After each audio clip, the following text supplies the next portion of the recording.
Oh, yeah. Oh, I'm not used to doing shows in the morning. This is weird. This is very strange. But welcome, hello, as we look ahead to another Arsenal game. Yay! Yeah, we're going to talk about the Arsenal-Southampton game. We're going to get the predictions of you guys in our chat box. We're going to look ahead to what we think the lineups of both sides might be and more as we brace ourselves for another match.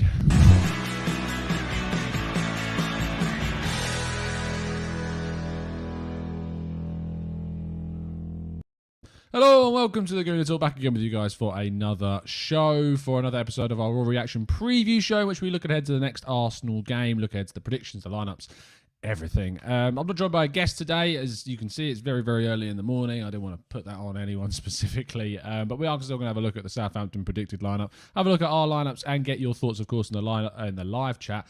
I'm well aware of the time that I'm recording or going live. It's not the most popular time of the day, especially in the UK, to do a video on a Wednesday at 9:30 in the morning. But with how my shifts work on a Wednesday, as many of you know, I'm unable to do a Raw Reaction show straight after the game because my shifts run from 2 to 11 on Wednesdays, which has been, I'm missing the first game, like reaction show I'm going to be missing. But there will be another Raw Reaction show at a similar time tomorrow, but slightly earlier, at 8 o'clock in the morning tomorrow. And then in the evening, we will have a proper full-on podcast with guests to talk about the match itself, so we can get into all that juicy stuff.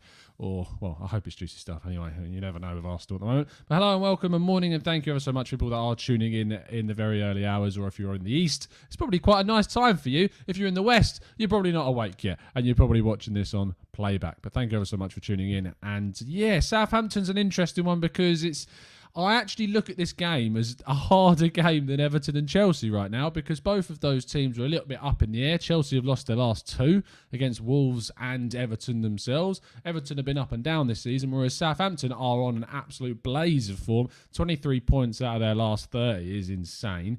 And Ralph Hasenhüttl have got them playing some amazing football. They had Danny Ings out for a significant period of time at the start of the season, and they continued to smash, with Che Adams stepping up, with other players moving in. Shane Long coming in, obviously. I mean, Shane Long always scores against us, and he's not even playing, but he'll still manage it somehow. Danny Ings does pretty well. I think he scored against us at the Emirates last season when we rescued a 2-2 draw with a Lacazette goal late on in the match. So it's unbelievable, really. I mean, what's more unbelievable is that I record really early, and I've still got Yannick Mack in the chat. I can't avoid him. I can't avoid him at all. He's here, no matter what. But welcome, Yannick. Good to have you here, mate. Iron Cub in the chat. I see you too. Dave, thank you so much for tuning in, guys. Tomodo, Mr. DDRK, thank you so much for tuning in, people. Absolutely. Shaky Lamb, watching from Hong Kong. That's what I said. If you're in the East, it's a very nice time for you to tune in. Not so much if you're in the West. Good morning, Matt. Good morning, guys. Let's talk about the game and the predicted lineups for this. Because I've still done the Southampton lineup, but which we'll look at first, in fact. I think that's probably the best idea that we do. Just let me share my screen with you so you can see it, prepared as always. So you should be able to see that on your screen. Fingers crossed. Yes, you can. It's the same lineup that they played against Sheffield United, because they've got no fitness issues, nothing that they need to worry about specifically. They have their best lineup. They know exactly how they're going to play, and that's great for them. And there's going to be a lot of players in that team that we need to worry about. I mean, Ings and Adams as a partnership is up there this season with Son and Kane, and they are one of the best partnerships in the league right now in providing for each other and playing really well when Ralph Hasenhüttl's side need it. The wide areas are interesting because Armstrong, more of so I thought, as a more of a central attacking player, has been played out in this wide right-hand side position with Romeo and James Ward-Prowse in the middle. Walcott, our good old friend Walcott, is going to come back and give us a good run around that left wing. I think it's great to see him go back to Southampton and do so well. I really liked Walcott when he was here. He was someone that obviously gave us a lot of goals, over 100 of them during his time at the club, and it was a sad time when we let him go, and we got a good fee for him, around 20 million quid still for Theo Walcott, which is a very, very nice return for someone that had been at the club for so long and given us so many good years. I'm worried about what he can do because he's had a bit of a renaissance at Southampton. Wasn't played too much towards the end of his time at Everton with the players that they were bringing in, with Richarlison and Iwobi coming back and Bernard and players like this. So it's great to see him doing well, but I am worried. I am very, very, very worried about what Theo Walcott might do to us tonight. It's going to be an interesting one.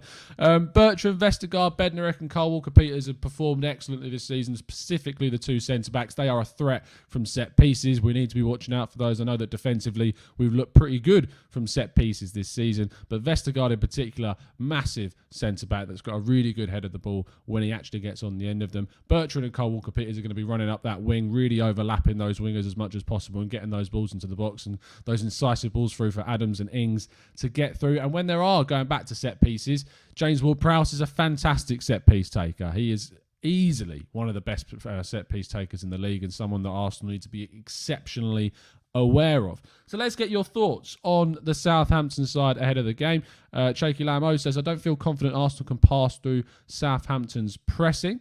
Armstrong is a very underrated player, says Thibaut Pesk. Omar says, Walcott is going to score tonight. Mark my words. Dave says, it really is a disgrace that we are terrified of the Southampton team, but a true reflection of where we currently are. And that is ultimately what it is. Yannick Max says, Ward-Prowse with a couple of top bin free kicks. Someone just sim match. Yeah. It's what you can see it happening, can't you, Yannick? You can see it happening. Alfred J says, blessing in disguise that Xhaka and Bellerin aren't available. We'll talk about that when we come on to Arsenal's lineup. And Oxo Cube says, Vestergaard reminds me of Pennywise. Really? I think that's harsh. I think that's very harsh. Alex Inglis says, Maitland-Niles in midfield changes a lot for us. James Maseko is predicting a 4-1 Southampton win. Omar says, Ings, Walcott, Ward-Prowse will have our defence on toast. Not looking forward to this one whatsoever. Now, what I've done is I've done two lineups for this game. I've gone for a 3-4-3 and I've gone for a 4-2-3-1 as possible options for us. The 3-4-3 for me is kind of a no-brainer with how we're playing currently, with how our defence is kind of crumbling a little bit at the moment and how our wide areas just can't seem to get the right amount of overlaps going. You'll also notice that there's quite a few young players in this team and players that we've not necessarily seen, but ultimately our form has been so bad and we've seen so many bad performances in this team for so long that changes are needed. Now, the information that I have heard, whispers, is that we can expect a couple of surprise inclusions in the lineup. I don't know specifically who that is, but that is just kind of what is whispering around the Arsenal airwaves right now. So it'll be interesting to see who gets picked, whether those surprises are forced, because of course Bellerin and Xhaka are unavailable for us in this game. Whether that's the case, I don't know. Whether that's meaning the surprises will be Cedric and Mainsley going in, I'm not so sure. But we are told to expect there could be a couple of interesting selections. So I've tried to preempt that and predict that. Balogun going back in there is an interesting one. I think if we do go for the 3-4-3, I want to see Mainsley still playing in the middle, and that means playing Kieran Tierney in that left wing back slot. I could have gone for Saka, but I didn't want to put Saka there because I think he's obviously one of our most creative players in that forward line.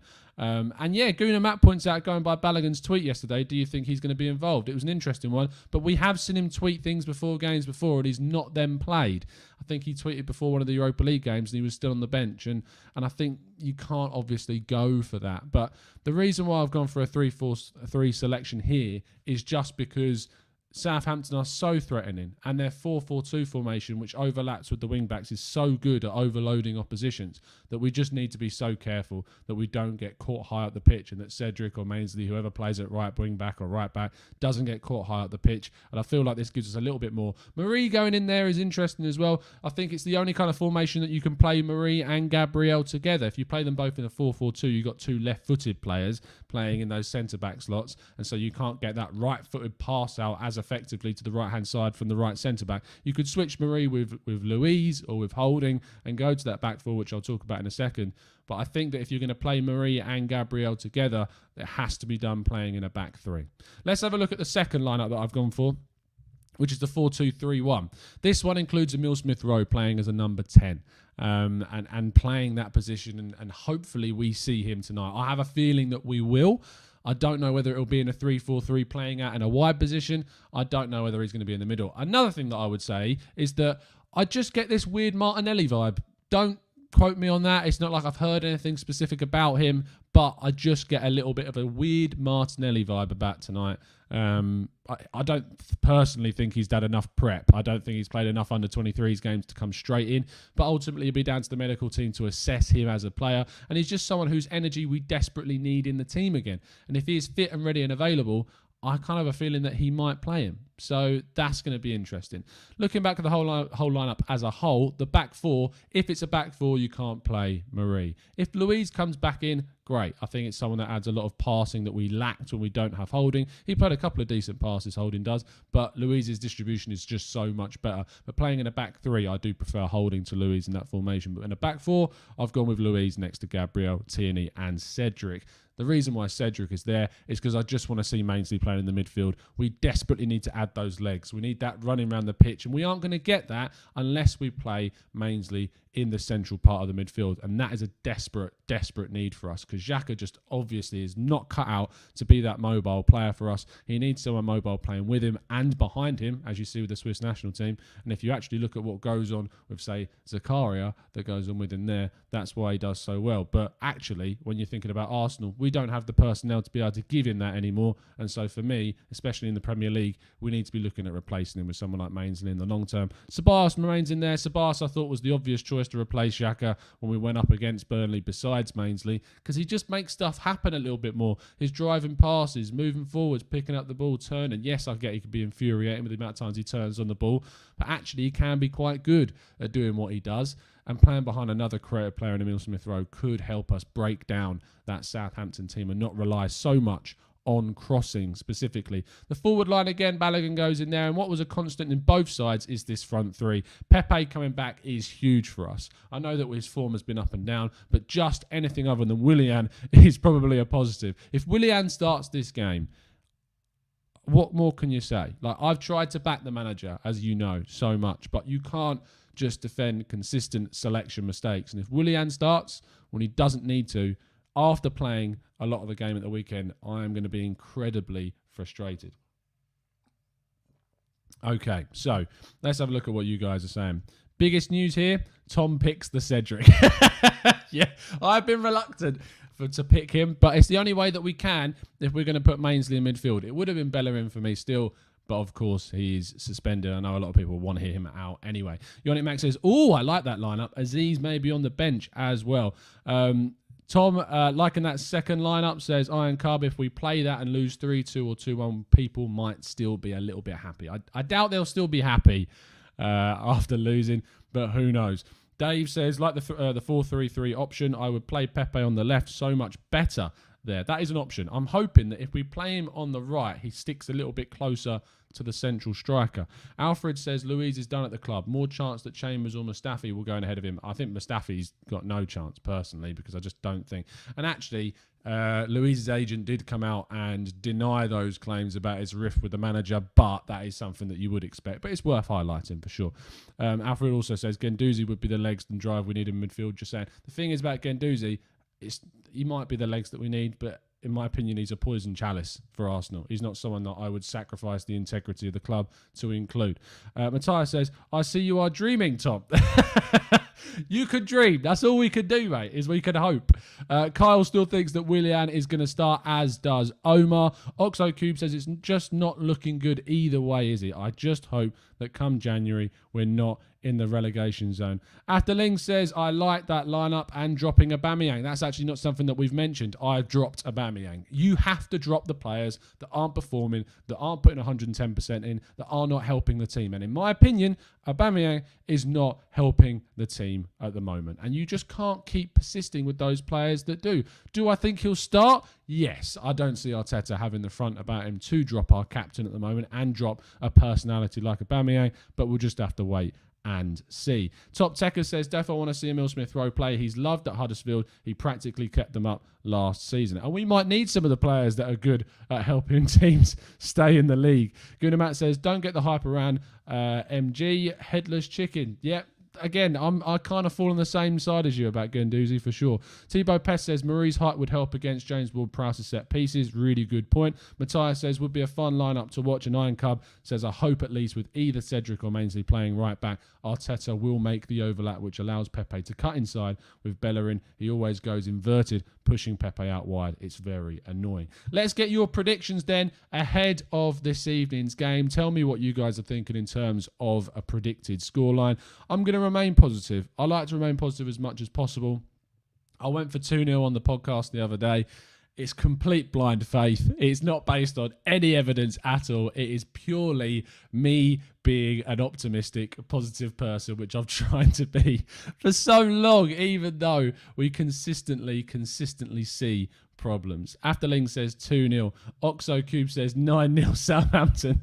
Saeed says 1-0 Arsenal. Shivam says 2-0 to the Arsenal. Omar says 2-0 to Southampton. Afterling says 2-0 Arsenal. Sharma says 1-1 draw. Guna Matt says 1-0 Arsenal.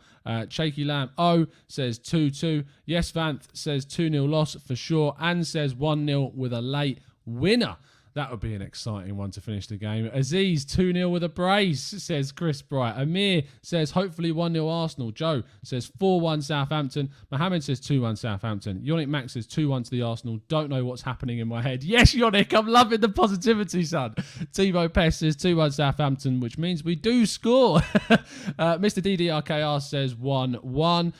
Top Techers says, not confident, but my cup is always half full. Have to back the team. 1-0 to the Arsenal. Good on you, son. Dave says 2-1 to Southampton. Matt Alexander says 3-0 Arsenal. This will be the start of a comeback under Arteta. And Nico F says 1-0 to the Arsenal with Rob Holding playing in... Oh, I was about to say Rob Holding playing in goal. Oh, dearie me. So...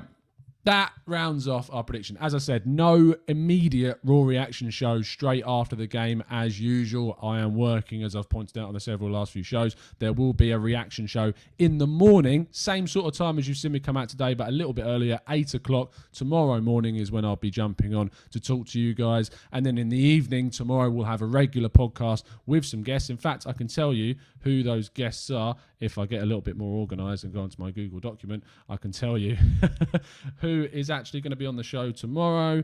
It's going to be Kian, who you obviously know from working at YouFeed, and Wayne, a TGT OG, as long as he doesn't cancel at last minute, like he is very famous for doing. But everyone remembers Wayne from the old days of the Gooner Talk. Wayne will be back tomorrow with Kian. So a very Irish feel to the show is going to be there. So that's going to be fun. And then maybe a third guest too. We'll have to wait and see. But it's been an absolute pleasure to speak to you guys. Thank you ever so much.